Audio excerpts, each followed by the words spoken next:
Okay, an official good morning to everyone. This is Karen Jahanian. Denise Marco is in transit this morning, traveling to another I-95 Corridor Coalition meeting. I believe that she will be joining us in listen-only mode. So since it is 10:30 and to be respectful of everyone's time, let's get started. This is the webinar on Phase 2, Ubiquitous Traffic Volume from Probe Data. And as I mentioned earlier, it's a project that's being performed in conjunction with NREL and CATT.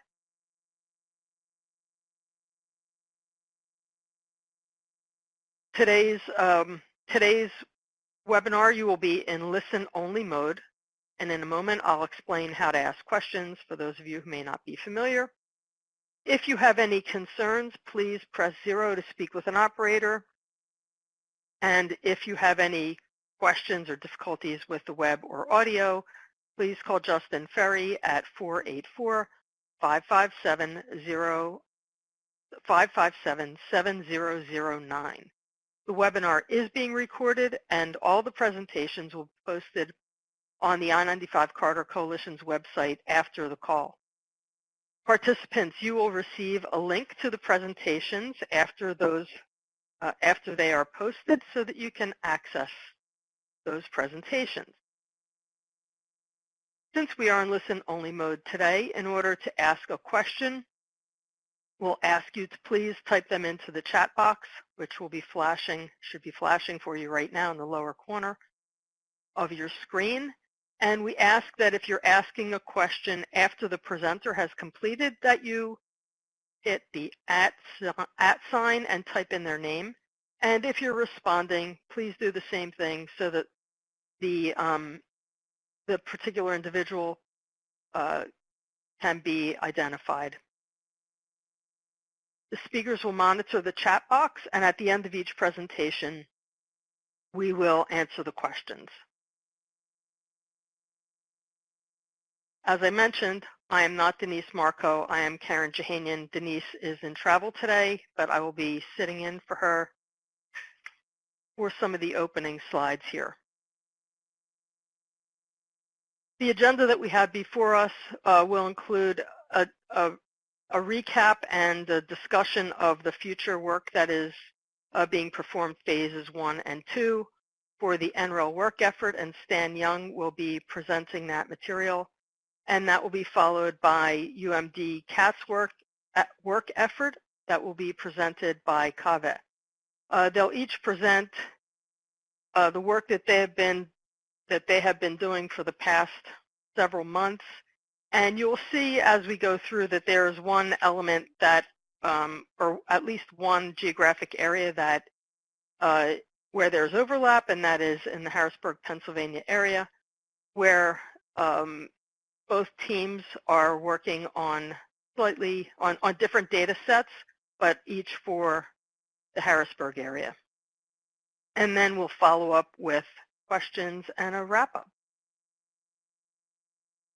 So we have about 118 people registered today, and it looks like right now we have about 65 or so on the call. That we have representatives from 25 states, DOTs, turnpike authorities, MPOs, federal agencies, universities, vendors, and consultants. So thank you all for being with us today. I'd also like to announce that we have an updated project brief, which is kind of a 2-page profile sheet. The link to that is here on the bottom of your screen if you would like to download it, and that will also be made available on the Coalition's website. And we would encourage you to download that and use it as you need. So on to our main event for today. We have 2 fantastic PhDs who are with us today, and both of these gentlemen, Stan Young and Kaveh Sadabadi,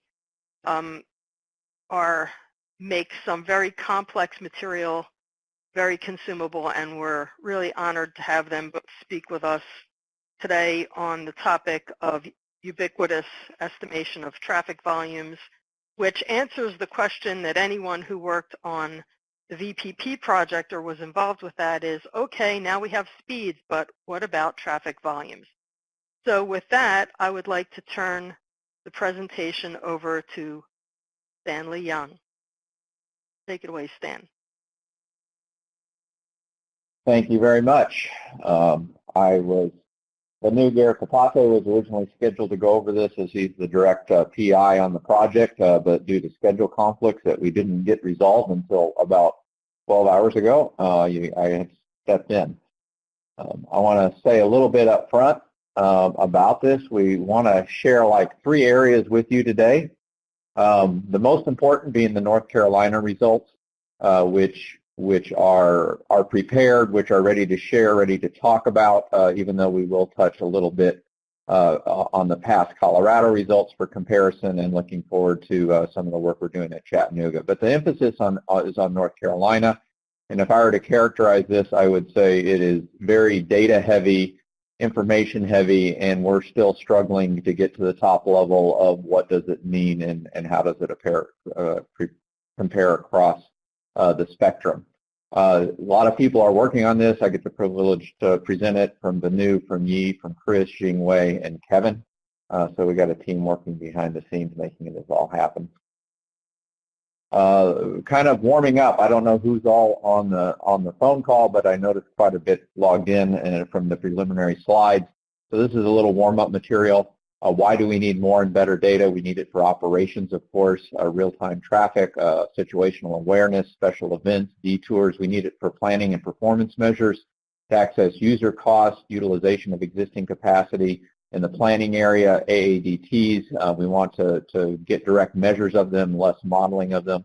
And somewhat, particularly in the transportation, people may not be aware of the vast array of applications outside of operations and transportation planning that make use of volume data.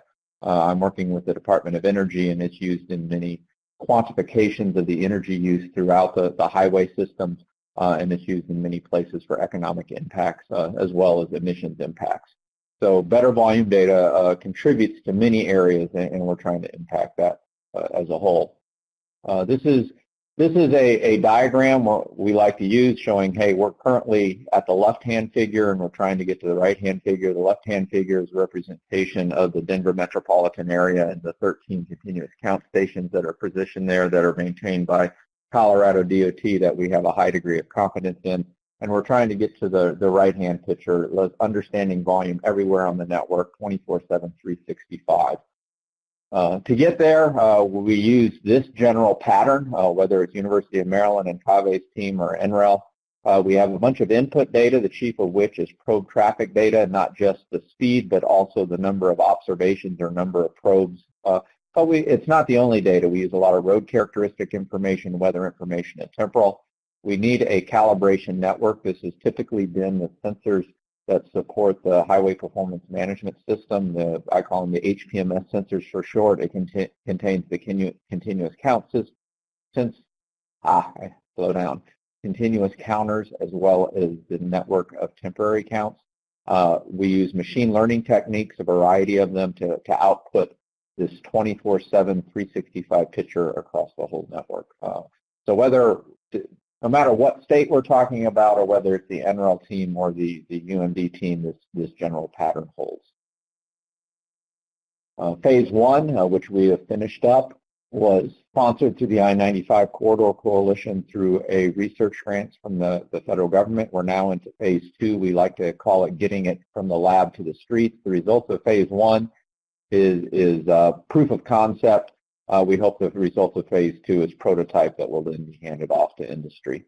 We put a Phase 3 in there, mainly this work as well as other interests caught the attention of HWA Information, Office of Information Policy at Tianjia, and they have a parallel initiative looking at estimation of AADT through non-traditional means, which is very complementary to the work we're doing here. The data sources, this is kind of reinforces where we get our data. The State Department of Transportation continuous count stations and or 24 and 48 hour short-term counts is a lot of the input data to it. We can get it through the Federal Highway Administration, particularly their TMAS program. typically the TMAS data lags the state data, maybe 18 months, so forth. So if we want more recent data, we go directly to the states. Weather information from the weather company is very critical, and then vehicle probe data. In this case, TomTom is a direct partner of NREL in everything we're going to show you today. Input variables specifically from the TomTom data feed, we have probe vehicle counts, how many probes do we actually see out there on a particular segment for a particular hour, as well as the hourly average speed. And probe vehicle counts are highlighted because this tends to be the key ingredient to make it all work. On the weather side, we have temperature, precipitation, wind, and snow. On the road characteristics, we include functional class, the speed limit, the location of the road, latitude, longitude, the direction of travel, and the number of lanes, and then the temporal information, the month, the day of the week, and the hour of the day. We use a method. I found out that it goes by many names. I call it cross-validation. It's also called folding. We split the data sets into groups. In this example, we'll take all of our calibration data and split it into 10 groups. We'll use 9 of the groups to calibrate our model and reserve the 10th group to validate it, how accurate it is. And then we go through and we iterate the process each time, leaving out a different 10th of the data, retraining the whole model and see how accurate it is. So all the statistics on how well we perceive this process to work is obtained in this manner. It's a very standard manner of working with large data sets throughout the industry, and this is both at the University of Maryland as well as NREL. We've done this since the beginning and continue to provide results derived in this manner. And it's intended to be, if this were a production system, how well it would perform across the entire system, but we're currently limited in the amount of calibration validation data we have to show that. The estimation model, we use various machine learning methods. The ones that NREL uses tends to be the tree learning extreme boost machine. This is lingo within the machine learning discipline. I won't go into that. I'll bring you up to talk about machine learning techniques if we get to that. The advantages of machine learning is efficiency. Much of what we've done could be done with traditional statistics. It would just take 5 times the resource to get the same results. It's fast, it's scalable to large data sets. It can capture underlying relationships among different variables and do so extremely efficiently. The disadvantages, as we've come to learn and that we're building in some safeguards, it can only predict within the bounds of training. It cannot extrapolate. Some of the more traditional methods are better at that. Particularly humans are much better at that than machine learning. But it's a trade-off there, and we're very aware of the advantages and disadvantages. I'm not going to go into this, but one of the biggest issues is how good is good enough and how do we measure it. We have various measures, the mean absolute percentage error, you can read that there, the R squared, the error to capacity ratio, and depending which discipline or what you're interested in, which one may be more meaningful to you. And then in earlier work, we always try to answer the question, we know how well our models perform, but is it good enough for the intended purpose? And that's not a deep discussion today, but it's something we're very much aware of and always discussing in the background. And to shortcut, the results that we're seeing from North Carolina are consistent with Colorado DOT and look sufficient to address a lot of the volume needs that are out there today. These are some of the modeling criteria and the exact definitions.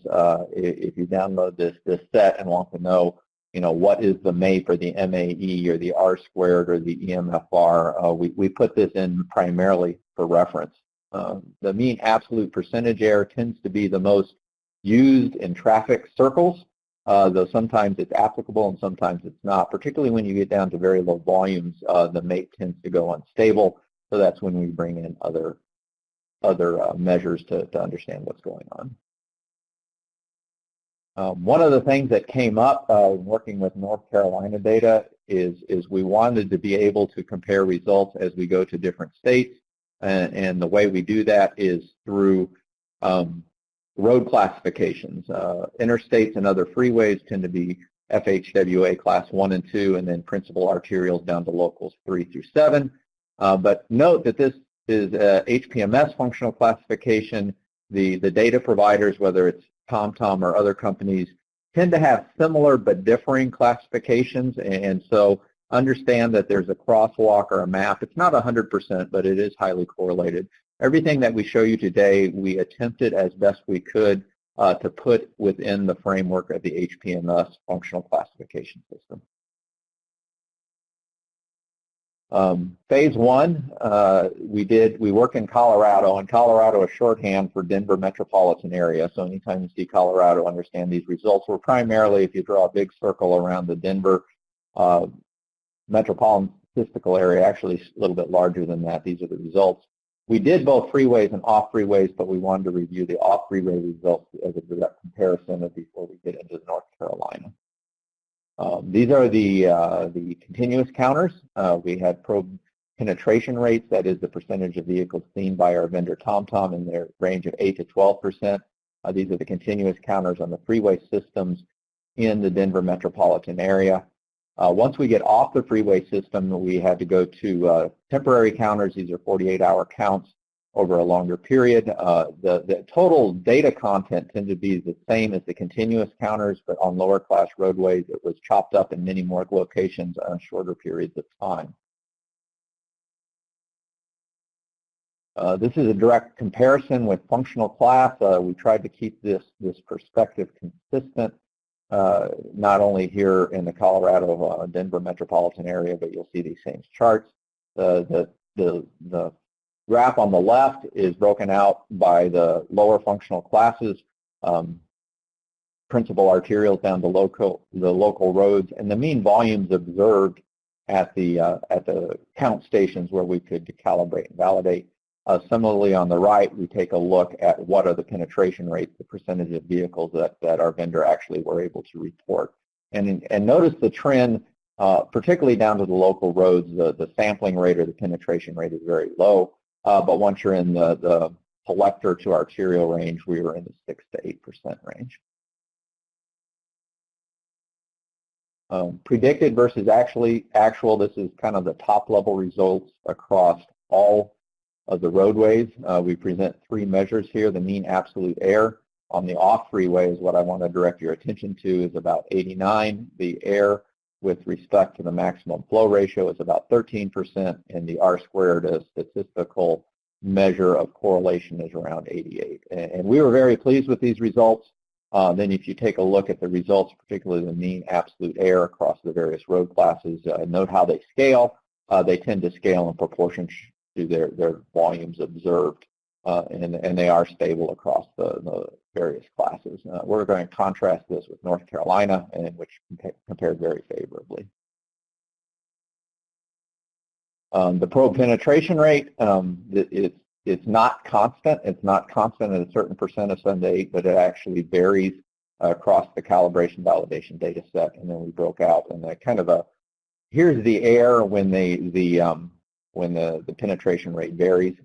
It's more of a statistical background figure if you're into sample statistics, but again, it's another perspective we like to look on how well the process is performing.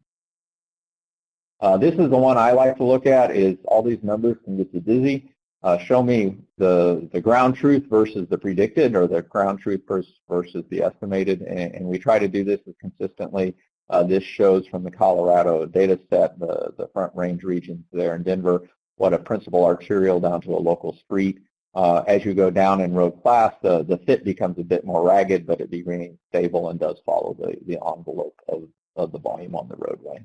These are representative results picked out that their mean absolute percentage errors tends to be representative of the class. Kind of overall for Colorado, our results were encouraging, stable, and consistent. Off-freeway results are slightly inferior. Why? Because they have lower sampling or penetration rates is our main understanding. We expect to continue to refine this model in phase 2 of the research and just dive deeper into it to better understand when and where these methods work and work well. Now, that's the background. All this work that I'm now going to present with North Carolina has been developed over the last 3 months. This is the first time we've shared it publicly. We've shared it privately, at least to a couple of audiences to get feedback and preparation for today. But this is kind of, we've done all the work, we've digested it. We're still struggling to get to the top level, but as far as working all the kinks out in the analysis, we think we're there and we're happy to present it. So if you're dozing off on this presentation, pay attention particularly to the North Carolina results, because this is what we'll want your feedback on or your insights. To kick it off, all the North Carolina, why did we go to North Carolina? We were concentrating on the lower class roadways, the non-freeways. Stephen Jesberger at FHWA mentioned that, say, you know, in North Carolina they have more continuous count stations off the freeway than any other state, and that caught our attention, and so that's why we chose to go there. We used data from half a year, from July 1 through December of 2018. There are 27 continuous count stations, about 144 observations, meaning you know, we're predicting at the hourly, so taking the number of 1-hour slots for a half a year, that's about the number across those 27 stations. If you take a look at the distribution of the functional classes from principal arterial down to local, this combines rural and urban together in each one of these. You can see what those are, and then the heat map at the right gives you the average volume in each one of those continuous count stations. This is the same chart that I showed you previously for Colorado, but this is for North Carolina, the average volume observed on the various functional classes. I'm going to make a note here saying the major contrast between here and Colorado is, even though Colorado was off freeway, it was off freeway in and around the metropolitan area. So if you look at these volume numbers, North Carolina's volume numbers tend to be a step lower, about half of that on average across all the road classes, and I think that's simply because it's fully statewide, taking into account many of the rural regions. And then if you take a look at the mean probe penetration rate, it ranges from, well, the lowest is the local roads down to 1%, but once you get to minor collectors and principal arterials, you'll see 7 to 10%.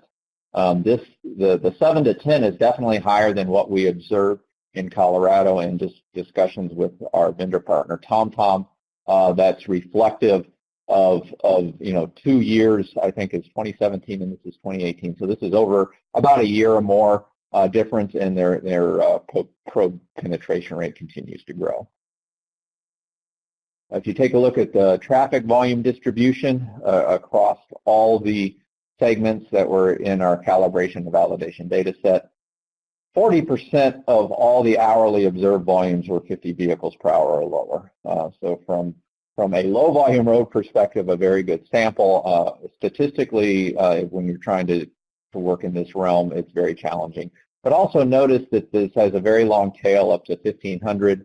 I caution both internally to my research team as well as externally, really concentrate on the results from about 800 vehicles per hour and less.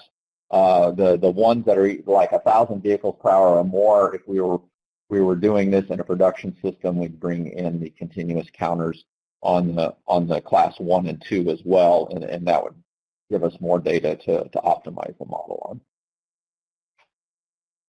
This is a correlation for the statistical nerds out there. I can say that I'm one of them. To take a look, it's really the last row at the bottom where it says volume. Each one of those dots shows the relative correlation of that input variable. And the message coming out, there's correlation across many variables, the largest of which is that count, the second to the last column. That count is the number of probes observed by TomTom in their data feed, but it's by far not the only thing that contributes to the accuracy. There's many other variables that has good correlations to the output.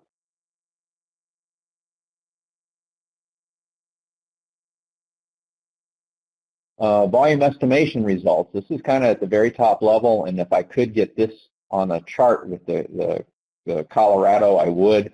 I tried to do that, but it was difficult. The off-freeway results, this is class 2 through 7. We had a mean absolute error of about 57, everything combined, and we'll break it out by road class later. air to maximum flow ratio of about 14% and an R² of 87. I know when I first saw that, I smiled because I know North Carolina, the lower class roads, the lower volumes are very challenging. And this is not this does not exclude any data. This is even the extremely low counts, lower than 50 vehicles per hour. So overall, it's performing what I would classify as acceptably as what we would hope it would. And then we break it out into the mean absolute air according to the various functional classes, and they range from about 30 to 64. There's more insight into that a little bit later. If I could take two slides and compare them, I would do that with Colorado, but I noticed immediately that you really have to scale the MAE since it's proportional to volume, and the volumes in Colorado were on general about twice that what we saw in North Carolina. This begins to break it out, the same pattern as far as probe penetration rate. Understand that those probe penetration rates, they're not constant, they're really a distribution, and so when you have a distribution, you would expect that if you only saw 0 to 2.5% of the probes, it would not perform as well, but you'd expect maximum performance when the probe matches what the average is, and we're seeing a good distribution here, and I'm not disappointed by this at all.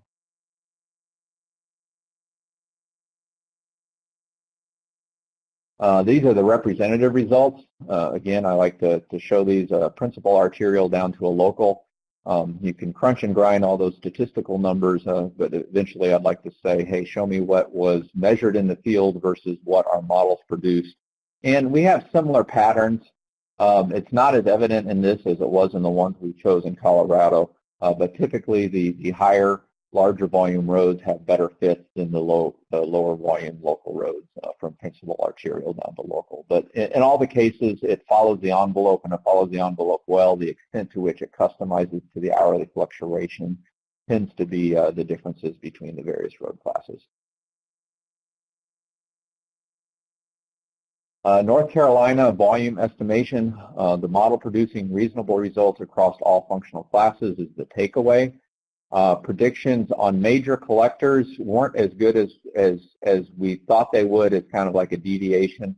Probably a caveat on there on those local roads, and 1% is what is going on. These are the extremely low volume roads we're taking a good look at. As I said, we're very confident that we have all the information in this data set. Interpreting the information, what it means is kind of what we're diving into.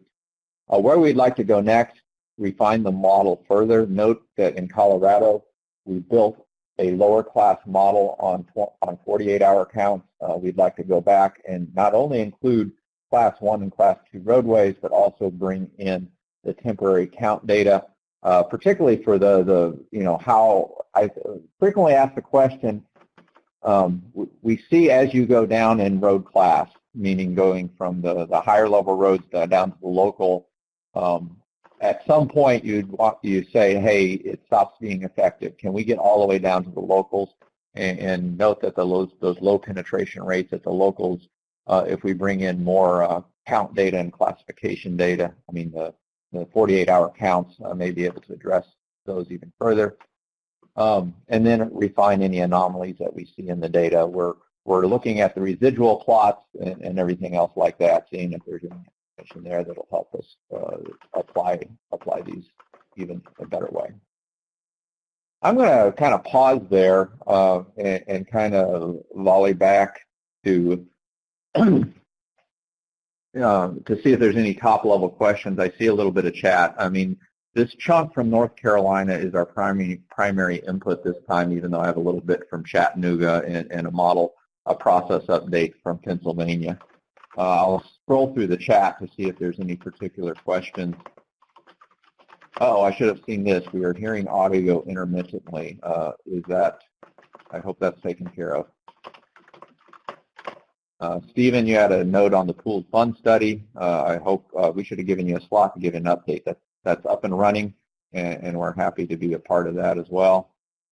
From Keith Miller, did you see any spatial patterns in the penetration rates? I'm asked because I'm concerned that the probe data may be missing certain populations. That is a concern. The extent that we've dove into the penetration rate and its representative value, We've mainly looked at it by functional class, less by geographic area, but that is an area to explore to better see where that's coming from. Justin, okay, I mentioned we're good on audio. Is there any other questions on this North Carolina data? I see another one, a 1% penetration rate sufficient for local roads. That kind of gets to the question. A lot of the focus, we go, hey, it works, it keeps working, and you get down to the very lowest road class and you ask the question, is it stable, is it sufficient? As you can see by the representative results, even on the local roads, you get your basic envelope of volume back. We're kind of asking the question, you know, how good is good enough? What is sufficient accuracy? Is 1% appropriate for those local roads? So stay tuned for more of that discussion, and if you have insight, please follow up later.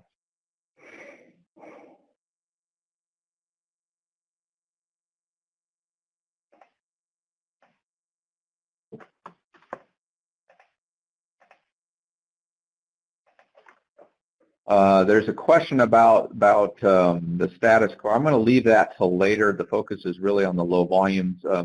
And maybe I should do a intro that we're not motivated for this simply for low volume roads. We did the congested freeways up front. In fact, one of the motivating factors from NREL is when the eclipse hit, the just chaos it caused on the major freeways and things like that. And if we had time and if you're interested, we can bring back those results, but we're very confident that for the major freeways, for the congested arterials and urban areas with large volumes, we're seeing extremely good results and could share those. A lot of the interest shifted to low volume roads simply because we don't have data collection assets out there, and there's more and more pressure both from the federal reporting requirements as well as other reasons to get more accurate results off freeway, and so that's kind of why the emphasis there now. With that, I'm going to switch over, unless there's any other questions, to talk a little bit about some of the areas that we're looking at. These are more process updates. The first is Chattanooga, Tennessee, a town in the western side of Tennessee that we're doing some work, particularly both freeway and off freeway. Let's see if I can get this back and going. This is what we're looking at. If you're familiar with Chattanooga, Tennessee, it's a major trucking route, congested highways, congested off the highways, a lot of grade issues there. We looked at data from January through May of 2018. These were temporary count stations, not continuous count stations. We had 516 locations in Chattanooga. We divided it up again, that 10%, 430 for calibration, 86 for validation. And this issue, this final bullet is bolded because, to be short, we're having problems in Tennessee that we don't fully understand. The model is performing, but not performing as well as we expected, and we think we may have an understanding issue in some of the volume data. It is all non-directional, and so we had to modify our model with respect not just to count, vehicles going north and vehicles going south, but combined. In theory, that should improve the results, but we noticed that it's not performing as well, and we think we may have a data translation error in that we're not fully understanding the data schema that we're getting from Tennessee in order to set up this process. We'll show you these results, and we'll discuss a little more later. This is all the input data. I'm just going to touch it briefly. It's very similar to what we did in North Carolina as well as in the Colorado region, just applied to this terrain in western Tennessee. The mean volume and penetration rates across the functional classes, you can take a look there. And if you take a look at the penetration rates, they're in line with what we'd expect. They're not as good as North Carolina on average, but I think they're better than what we saw in Colorado on average. But nothing there screams, this is outside the norm, but something to work with. If you take a look at the correlation variables, this is where you start to see some difference. In the other two, if you look across that very bottom row where it says volume, the count column really lit up. In this case, it lit up, but not nearly as much. It kind of is a warning that, hey, something changed here that's a little bit different, and we're still trying to get to the bottom. We see positive correlated values to previous AADTs and probe counts, and some other insights there for the statistician. The volume distribution across all these roads very similar. Nearly 30% of the volume observations were less than 50 vehicles per hour. This volume distribution looked very similar to what we looked in North Carolina.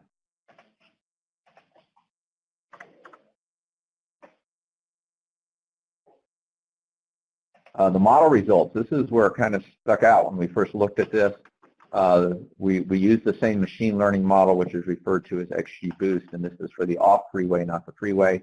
The R-squared down to 66, we were used to seeing this in the high 80s, particularly for off-freeway. The air to maximum flow ratio was that's usually around 15%. This is falling closer to 18 and 19. And so we started to look into the reasons why. If you look at the mean absolute errors, the pattern there is consistent of major collectors being a little bit higher, and we're looking into that. But compared to our other two focus areas, they were approximately double what we'd expect for the road class. Maybe not quite double, and we're still looking into why that is. If you take a look at the air to maximum flow ratio across the various probe penetration rates, the tail tends to get higher there, and then in general the EMFR is larger. We expect that to average 15% or less, and it's closer to 20 if you average it across the board.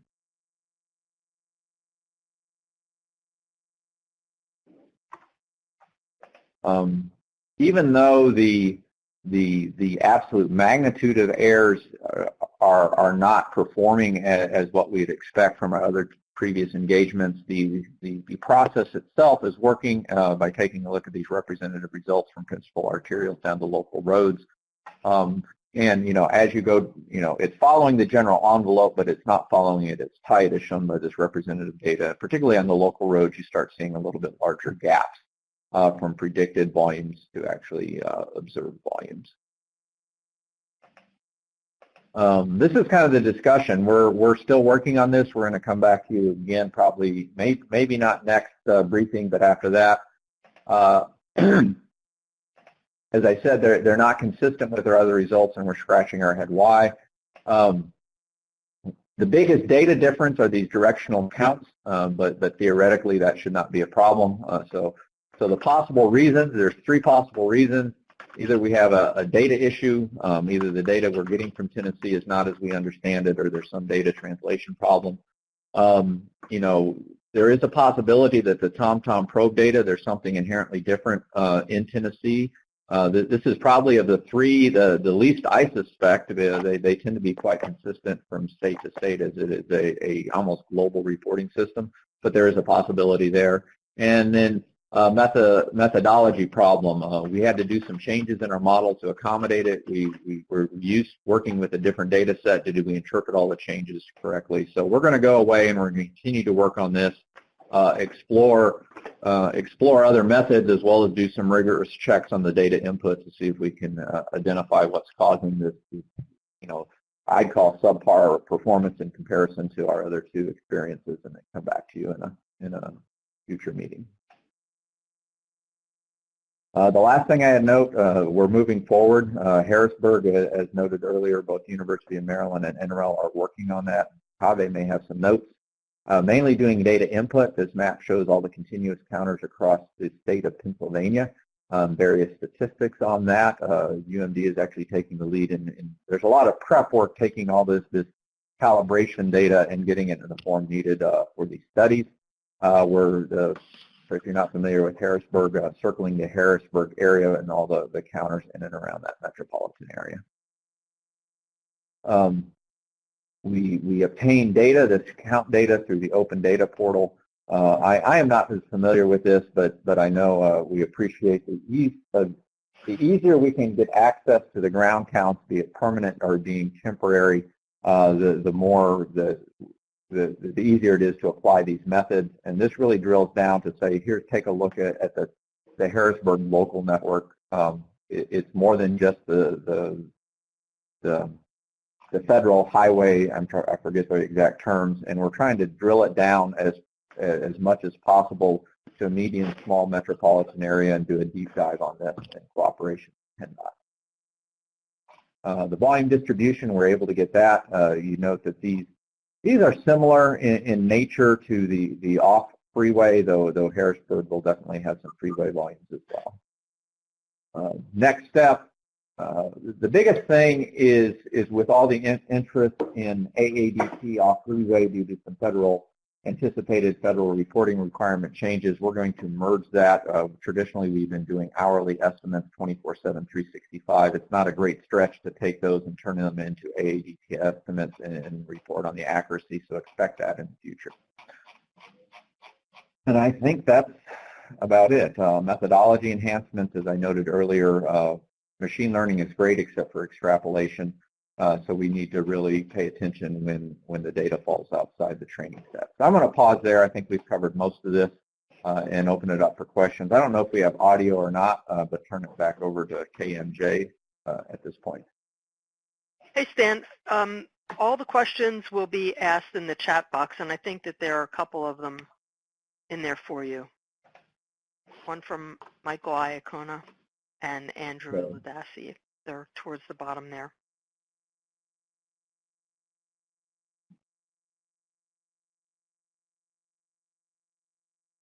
I see the note from Kelly. Kelly, we look forward to continuing to discuss more of the North Carolina results. There we go. From Michael, can you explain the MFR seems to be increasing with the probe penetration rate? This seems a bit counterintuitive. Does it have anything to do with the sample location? It may have to do with sample locations, but what I would expect on that probe penetration, I would expect a U-shape, or generally it will be most accurate when the probe penetration rates are consistent. Like, for example, if we expect probe penetration to be about 10%, I would expect that graph to have its minimum error around a 10% penetration rate. And as the observed penetration rates either decrease or increase from 10%, I would expect the accuracy to fall off. So in that respect, they are consistent with expectations for the most part. Note that, when we report a 10% penetration rate, that is an average. On some observations, it may be much less. Some it may be much more, just on a statistical distribution. That one, I don't know, I think a bit confusing to look at. I know I have to twist my mind around it to explain it a bit more. Michael, how is truck volume and type tractor failures being estimated, if at all? In this, in any of the material we presented today, it's not approached. I would suggest following up with Kaveh. They began to look at, I believe, truck volume estimates for the state of Florida, some work dating back to phase 1, and you get insight there.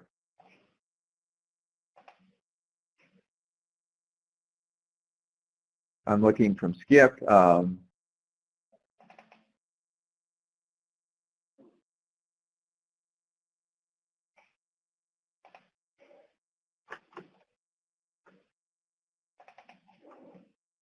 I think, Skip, your comments on putting this volume data to work, I'd love to engage in conversation with respect to that.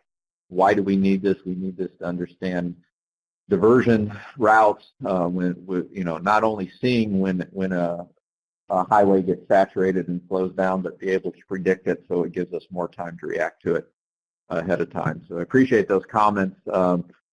Nothing I have addresses that today, but definitely the objectives of this research is to use volume data for the purposes that you cited. So with that, that's all the questions I see in the chat box. Shall I turn it back over to either KMJ or Kaveh at this time? Thanks, Stan. Thank you for your insights. And yes, we'll move on to Kaveh's presentation now. Kaveh? Yeah, sure. Thanks, Karen, and thanks, Stan. Thank you, everyone, for joining today.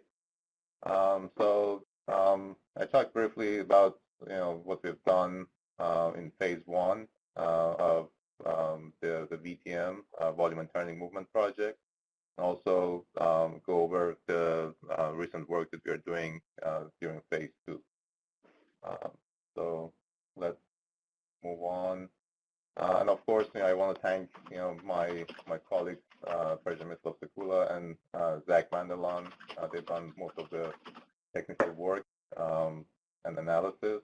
What I'm reporting is basically the result of their hard work over the past 2-3 years that they've been involved in this project. This is the outline of the presentation, briefly I talked about the research objectives and background, and the approach that we adopted, which Stan also talked about. Data-driven approach and machine learning seems to be the right fit for this problem. And I give a summary of accomplishments during phase 1, what we did with 2015 data set that we got for Maryland from NREL, Florida data set, and New Hampshire data set, both of which were only 3 months of data. And what we're doing right now in phase 2, ongoing efforts, 2018 Maryland data set, and the Harrisburg, Pennsylvania work that Stan also touched on. And at the end, I provide a summary and briefly talk about the next steps. So in the interest of time, I'm not going to cover everything in the upfront slides here. Stan already covered them for the most part. As he said, traffic data, speed and count are important pillars for decision making in operations, planning, performance measurement, and we already have, for the most part, solved the speed data problem. We have access to it in high granularity levels, 1 to 5 minutes for all TMC segments, through Vehicle Pro projects and National Performance Management Research Data Set, NPM RDS, that I'm sure you all are familiar with. When it comes to count data, that's where we have some gaps, and we are trying to cover those gaps basically. And I-95 Corridor Coalition, through Volume and Turning Movement project, try to target this question and try to figure out ways to provide good answers to this problem. There is a link that I provide at the bottom of the page. You can check it out. There are a lot of good, interesting material and products that are posted on that page on I-95 website. So the status quo of count data, just briefly, a few statistics on what's happening at the state level. Continuous counter stations, the numbers vary in different jurisdictions, different states, anywhere from 12 to more than 800.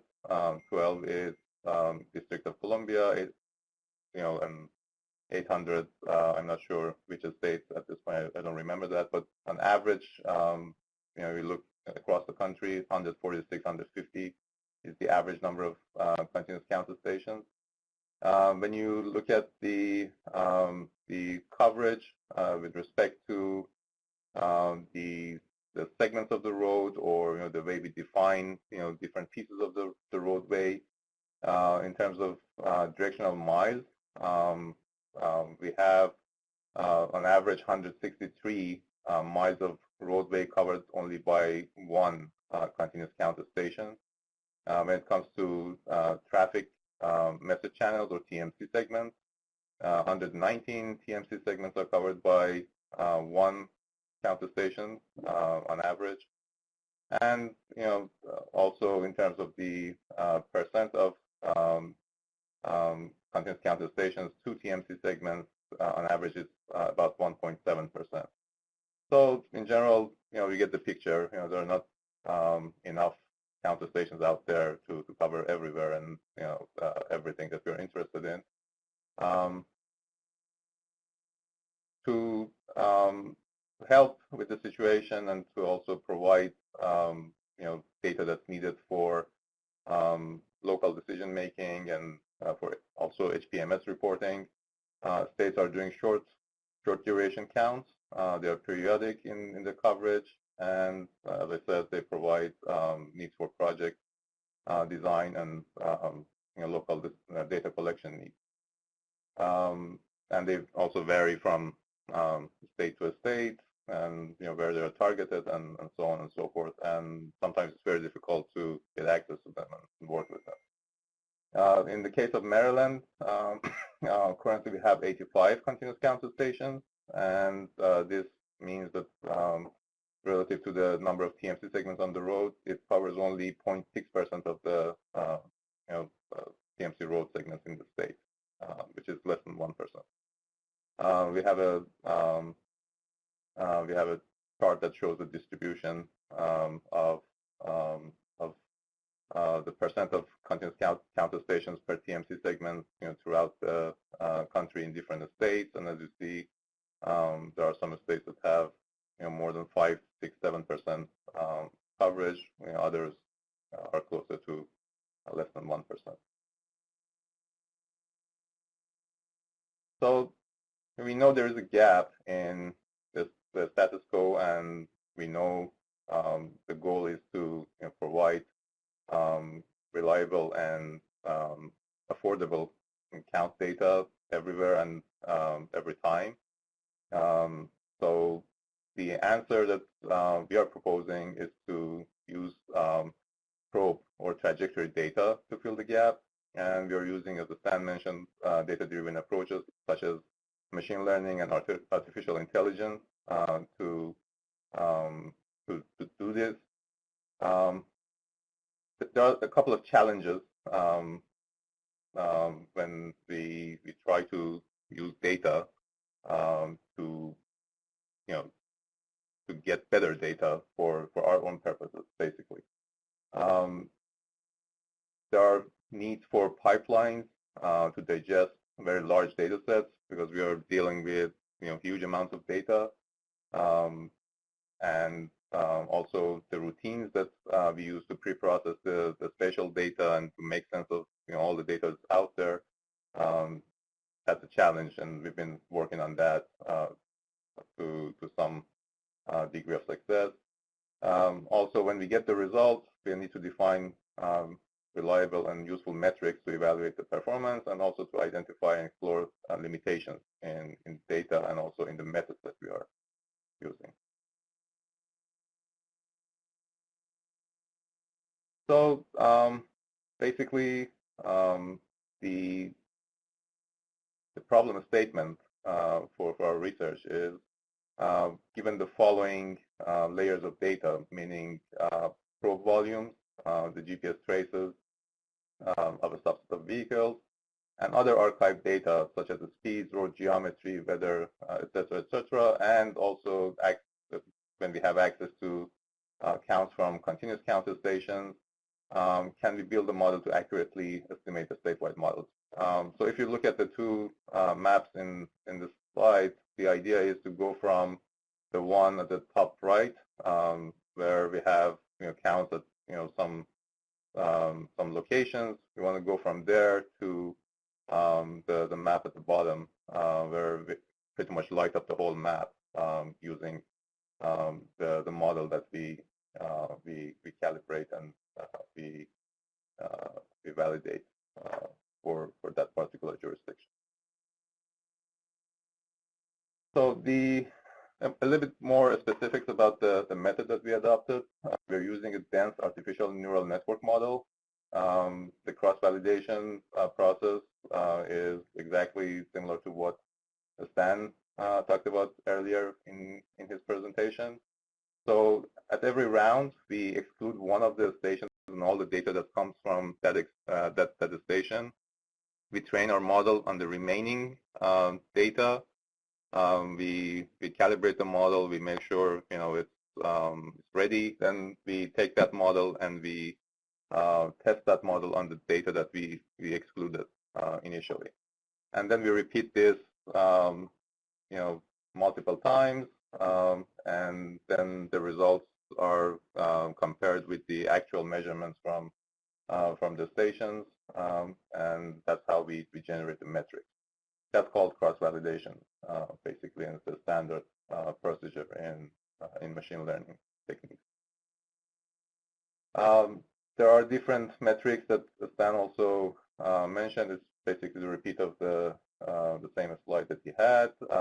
So 3 key measures that we're looking at: error to capacity or maximum flow ratio, mean absolute percentage error, and coefficient of determination, or R square, are the key determinants of how good our results are.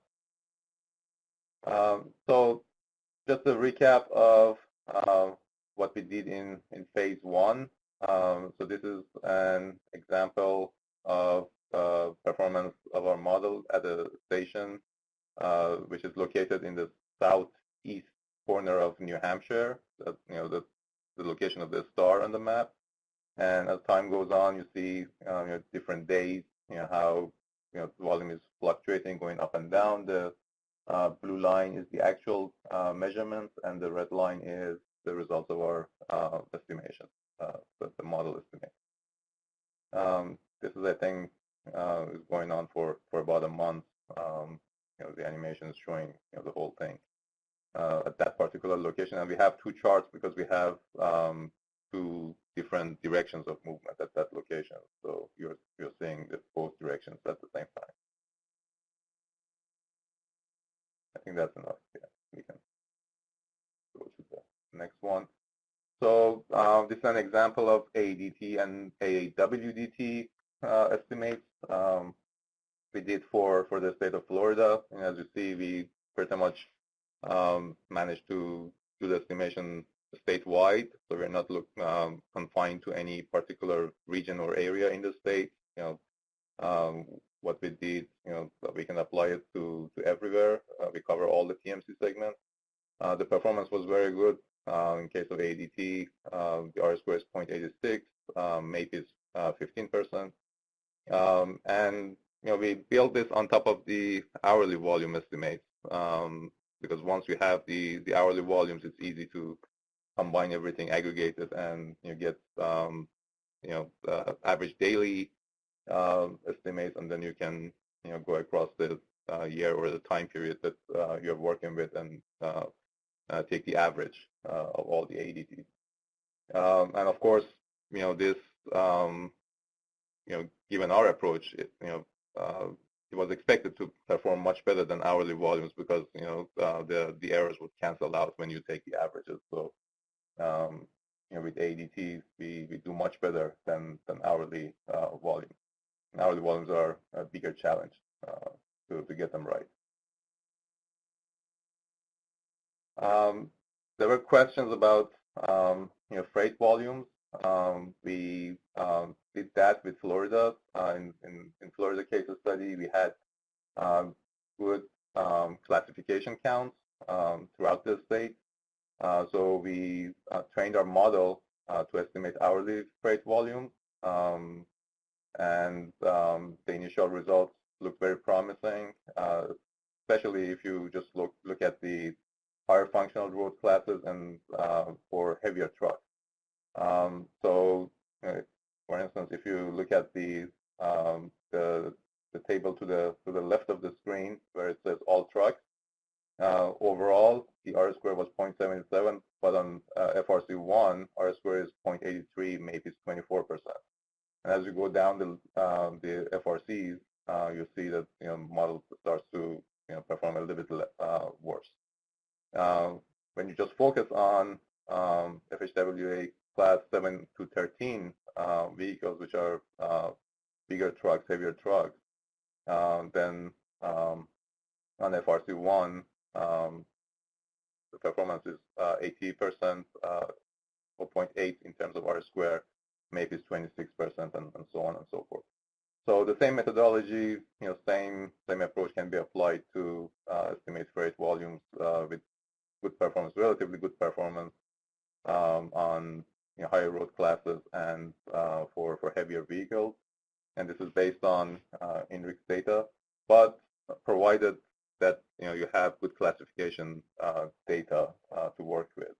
That's one of the requirements.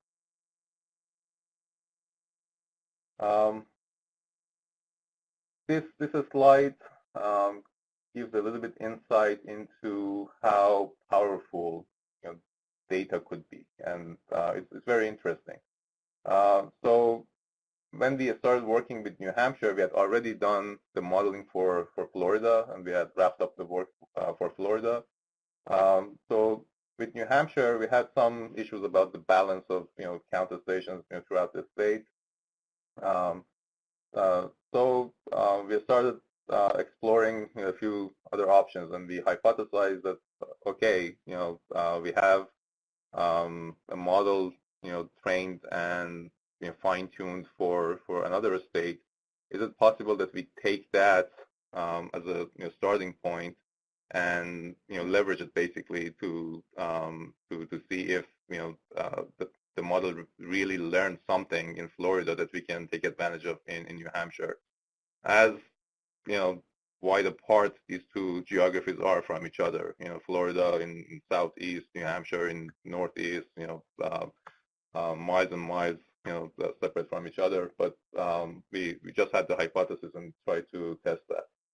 So the graphs show very interesting results.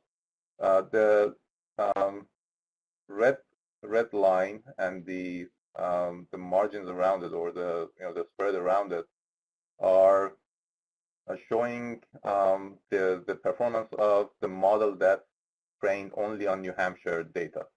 So if you take 2 weeks of New Hampshire data and train the model, that's where you get the performance at the first point, and the median performance is shown by that solid red line. And you keep going. You can go all the way from 2 weeks to 3 months, and you see how it performs. So on R-square, you get to around 0.7 or 70%. With MATE, you go from 55% to about 45% performance. But when you start with Florida data set or Florida model as a starting point, and then you add only 2 weeks of New Hampshire data to it, then that's interesting. You see initially, first off, you get performance that's probably better than, or obviously better than the model that you get from 3 months of New Hampshire data. That's what's shown by the green line and the spread around it. That's what we call extended model. And the table at the bottom also shows some numbers, pretty much telling the same story. So it's very telling, basically. These results are telling us that over time, only a small amount of data for each new geography is needed to create powerful models. So as time goes on and more models are calibrated for different geographies, for new locations, you need probably a smaller amount of data to fine-tune, just to fine-tune the existing model and to keep going, basically. You don't need to reinvent the wheel every single time. And also this allows us to think about the statewide traffic count data collection programs, and where the stations are located, how many stations are optimal, and where the locations should be, where we should do the short-term counts, and so on and so forth. So there is a way to optimize these programs and to save on the costs and to improve the performance of the model overall, taking advantage of the data and models that are already out there. So that was all about phase 1. In phase 2, we are working with Maryland dataset from NREL. Maryland State Highway Administration has purchased 2 years of trips data from NREL. We already have access to all 12 months of 2018, and we are also getting the 2019 data on a quarterly basis, but we haven't started working with 2019 data for volume estimation yet. We are using it for other purposes, but for the sake of the presentation today, I'm just focusing on the 12 months that we have for 2018. It comprises of 130 million trips, or 7.1 billion waypoints. And when I talked earlier about the large amounts of data, these are really large data sets and need the expertise and the skill sets and equipment and tools that would allow you to work with them. In this data set, the average length of a trip is 22 miles. The average trip duration is 35 minutes, and 92% of the trips were shorter than 90 minutes, 1 hour and a half.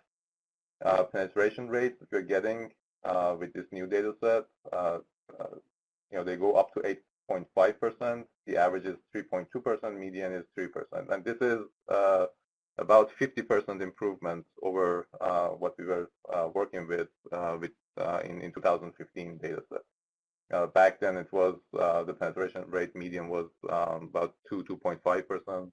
Now median has gone up to 3%. It's a large improvement.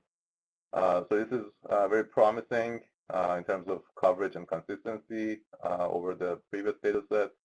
So in phase 1, we were targeting hourly volumes. In phase 2, because of this improvement in data, we are now targeting 15-minute flow rate estimation, which would make the results probably more useful for seeing more details in the way congestion is developed and dissipated, and maybe have some operational applications also. In terms of the initial results for Maryland, and also note that this is 15-minute flow rate. Now we are getting performance that's on par with what we were getting initially, or in the previous round with 2015 Maryland data set in terms of all the metrics that we are looking at. So overall R square is 0.78, MAPE is 30%, EMFR or error to maximum flow ratio is only 7.6%. We wanted it to be less than 10%, and we achieved that goal. The table provides more details on performance on different road classes, FRC 1, 2, 3, and 4, and also on locations that we know the volumes or the counts for. Wherever we have, let's say, less than 1,000 vehicles per hour, how the model is performing there. Wherever it's, the volume is between 1,000 to 2,000, how we are performing there, and so on and so forth. And also, toward the bottom of the table, when we have consistently different numbers of probe counts per hour, wherever we have low probe counts per hour, less than, let's say, 19 or 20 probe counts, and so on, where we have medium number and high number. So in all of this, this numbers and tables show that accuracy of our volume estimation goes up when we are dealing with higher road classes. That was to be expected. Also, wherever the average hourly volume is higher, the accuracy is higher, and also whenever we have on average higher hourly GPS counts consistently, more probes, passing through a segment, that's where we see higher accuracy. These are all to be expected and nothing new there, but the numbers are interesting and shows how and when the numbers are or estimates are better than the others. In terms of ADT and annual average weekday traffic for Maryland, now we are getting 0.93 R squares for the state, throughout the state, and there's a bar chart that also shows at different hourly traffic levels, how ADT is performing. So at higher volume locations where we have more than 2,000 hourly traffic, the ADT error to maximum flow ratio is less than 4%, 3.38 for instance. But at locations with lower volumes, the error is about 7 to 8%. remember the R squared from ADT estimation in Florida, now you see the improvement in what we're getting for Maryland. Two different locations, but the coverage and penetration rate has improved for this new data set, and you see the result in how it translates to improved ADT estimate. I think Stan is asking for the ADT, which road classes are those? They're everywhere. They're all the TMC segments in the state of Maryland. So the other effort that's ongoing under phase 2 is what we're doing with Harrisburg, Pennsylvania.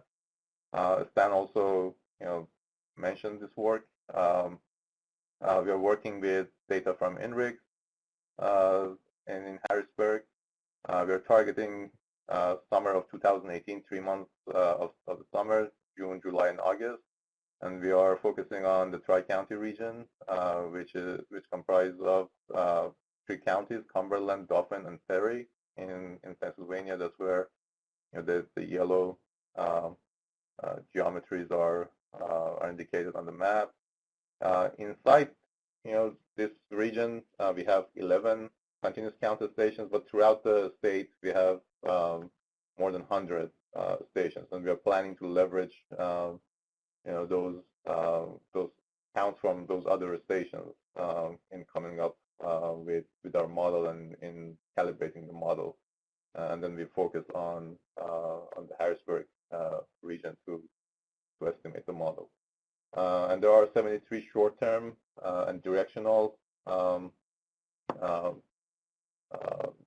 data points for the region inside the region, as opposed to more than 1,600 short-term and directional count locations outside or overall throughout the state.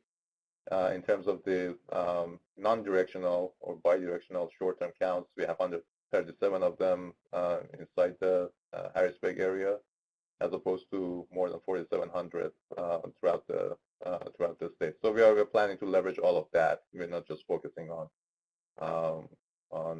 what we are getting inside the region. We try to use all the data points that are available to us. At this stage, we are processing trajectory and short-term counts with NREL data that's necessary, because we get raw trajectory data for every trip. So there's a little bit of processing involved in getting to what's needed for model estimation and calibration. And we are planning to estimate hourly and ADT volume for the Harrisburg area. So with that, I think I covered all the efforts that are going on. Just as the next steps, and as a summary, I can say that phase 1, during that phase 1, we confirmed that probe data is a key element, key ingredient in filling the gap between the status quo and the desired ubiquitous volume data. If you want to do it at a scale, that's something that would help us to achieve that goal. And in phase 2,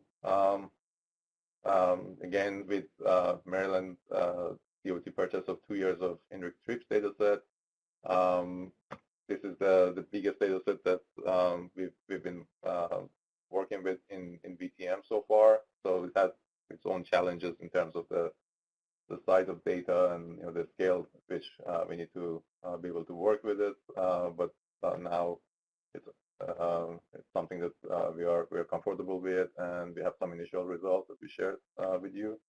And with Harrisburg, Pennsylvania work, the 3 months of data is very promising, and we are focusing on data preparation, and we are moving forward with that. We've been developing the pipelines to ingest the data, and we've been constantly working on improving those processes and pipelines to make it more efficient and streamline the process. The model calibration and evaluation is streamlined. We figured out that part early on, and we've been working to make it even more efficient and more consistent. As I said, the new data sets are giving us hope that 15-minute flow rates are achievable, and we are targeting that. And with 15-minute flow rates, obviously the hourly ADT and freight counts would be even better because of the error cancellation point that I made earlier. And most importantly, I would say, to save on the cost and to make it easier for a state to plan for the future, the optimization of continuous count stations and the short-term count locations are underway. We have a paper that we're working on, and we have some examples that we worked out for this problem, given some of the data sets that we discussed during this presentation. So please stay tuned. We'll have more on that in the coming months. This is an area that I think would help state DOTs to save the cost and get better results. If they want to work with the data and to leverage the data that's now available to them through the vendors and the processing that we are doing and we are working on. So it's very interesting, and obviously there is much more that we can achieve with this type of data set. And thank you for listening. Now I think there are some discussions in the chat box. Kaveh, there's one question that's directed to you from Keith Miller. Is your Sure. phase 1 and phase 2 the same as NREL's? It looks like they're different locations. Perhaps you can address that. Yeah, I'm looking for the actual, okay. Same as NREL. Keith, the overall approach is the same. We are targeting different locations because we are working with different vendors. In phase 1, actually, both UMD and NREL, we focused on the same locations, same geographies, but again, we worked with different vendors. In phase 2, we are, with the exception of Harrisburg, Pennsylvania, that both NREL and UMD are working with different vendors, but on the same locations, same time period. In other locations, we are we're working with different vendors, and for instance, in Maryland, it's us, UMD, working on that data set. Stan mentioned 2-3 different regions that we are working on with TomTom. So yeah, in phase 2 there is some I would say some separation of geographies in the work that we are doing. But we share notes, and we also discuss the methodology and so on with each other.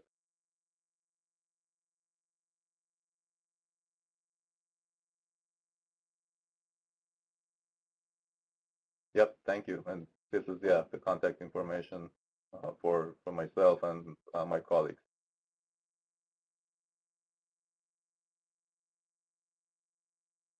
Okay. I think that all of the questions in the chat box have been answered. So this is from Mike Iacono. Has there been any attempt to compare the volume predictions from probe data for lower functional class roads with more conventional volume estimation techniques, such as short counts? Yes, Stan, Kaveh, would you like to? yeah, that's something we are planning to do for Harrisburg, Pennsylvania, because we have access to the short-term counts, and we are setting some of them aside to specifically do that, to to validate the results on lower count roads. So yeah, the answer is yes. Yeah, this is Stan. Kind of the background on this, all this research that we're calling phase 1 and phase 2 was inspired and funded primarily with operations concerns in mind. And now we're kind of pivoting and transitioning due to the interest in kind of the planning AADP efforts. Stephen Jesberger, I know, is online. I've been communicating with him via email. So both the NREL effort and the UMD effort is saying, okay, now let's cast these appropriately from that point of view. And I think you'll see from this point out, even though our fundamental methods are 24/7, 365, we're going to try to bring to the table saying here's more representative metrics and more representative measures in the planning world. So I think we already got a little bit of AADP. I know Kaveh's been doing that, and I looked at his results in Florida and now in Maryland, and we've done some partial results like that in Colorado, but we're really going back and looking at, okay, how would we appropriately structure the framework that gives us both the operations hourly output or sub-hourly in many cases, as well as planning level estimates. Like you said, how do these relate with short-term counts or estimates derived from short-term counts? I know that's one of the areas that we want to answer with respect to FHWA work in the pooled fund study. Thank you, Stan. I think that we would all agree that both of these presentations were very timely and also very in-depth, and we appreciate that. For those of you agencies who may be interested in participating in more of this work, I would encourage you to contact Denise Marco. She'll be the contact person. And with that, unless I don't see any other questions in the chat box, and I think that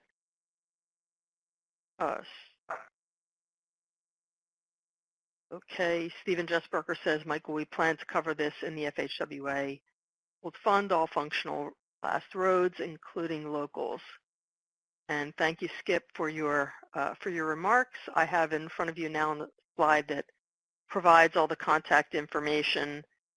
And again, if those of you who may want to be involved in future work related to this effort, please get in touch with Denise Marco. Her contact number and information is on the screen now. Justin, by any chance, do you have the pod for the download available? I don't want to put you on the spot. And there we are. So earlier in this discussion, I indicated that there was a one-page brief for the project, and we are working on having that uploaded right now. Sorry, 1 second. Okay.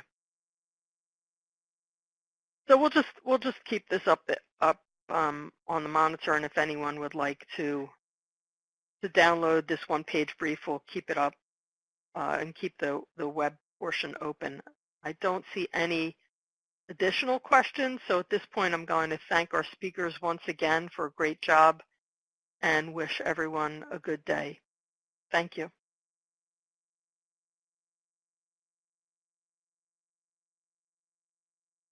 Thanks, Karen. Signing on.